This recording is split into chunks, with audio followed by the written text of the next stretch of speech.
சிறகடிக்க ஆசை சிறையில் டுடே எபிசோடில் நம்ம அண்ணாமலை இருந்துட்டு முத்துவை தனியாக கூப்பிட்டு மீனா மேலே எனக்கு கொஞ்சம் சந்தேகமாக இருக்குது அப்படின்ற மாதிரி சொல்கிறாங்க. என்னப்பா சொல்கிறீங்க, நீங்களா மீனா மேலே சந்தேகப்படுறீங்க, என்னப்பா ஆச்சு அப்படின்னு சொல்லிட்டு முத்து வந்து கேட்கவும், கிறிஷை பற்றி பேச்சு எடுத்தாவே மீனாவோட முகமே மாறிட்டு வருது. அதை நீ கவனிக்கிறே இல்லையோ, நான் நல்லாவே கவனிச்சிட்டு இருக்கேன். அதனால தான் நான் சொல்கிறேன், மீனா கிட்ட கிறிஷை பற்றின விஷயம் ஏதாவது தெரியுமான்னு கேட்டு தெரிஞ்சுக்கோ அப்படின்ற மாதிரி சொல்லிடுறாங்க. இதை கேட்டோன்னு முத்து இருந்துட்டு பயங்கரமாக ஷாக் ஆகுறாங்க. அப்பா மீனா கிட்ட அவன் எதுவுமே என்கிட்ட மறைக்க மாட்டா. மீனா என்கிட்ட எப்போவுமே நியாயமாக தான் இருப்பா. அதே மாதிரி தான் நானும் மீனா கிட்ட எதுவுமே மறைக்க மாட்டேன் அப்படின்னு சொல்லிட்டு முத்து வந்து சொல்லிடுறாங்க. அதுக்கு அடுத்ததாக வந்து பார்த்திங்கன்னா மீனா இது எல்லாத்தையுமே கேட்டுடுறாங்க. என்னை மன்னிச்சிடுங்க அப்படின்ற மாதிரி மீனா வந்து நிற்கிறாங்க.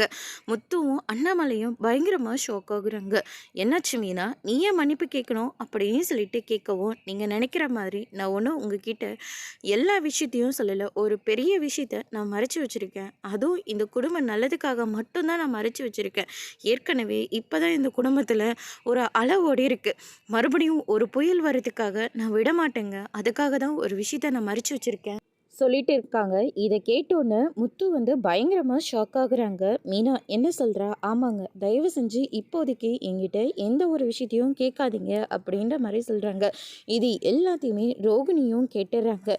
கேட்ட உடனே மீனா எந்த நேரத்தில் எப்படி வேணாலையும் உண்மையை சொல்லிடலாம், அதுக்குள்ளே நம்ம ஏதாச்சும் பண்ணியே ஆகணும் அப்படின்னு சொல்லிட்டு ரோகிணி ஒரு பிளான் பண்ணுறாங்க. அதோட பிரம்ம முடிச்சிருக்காங்க.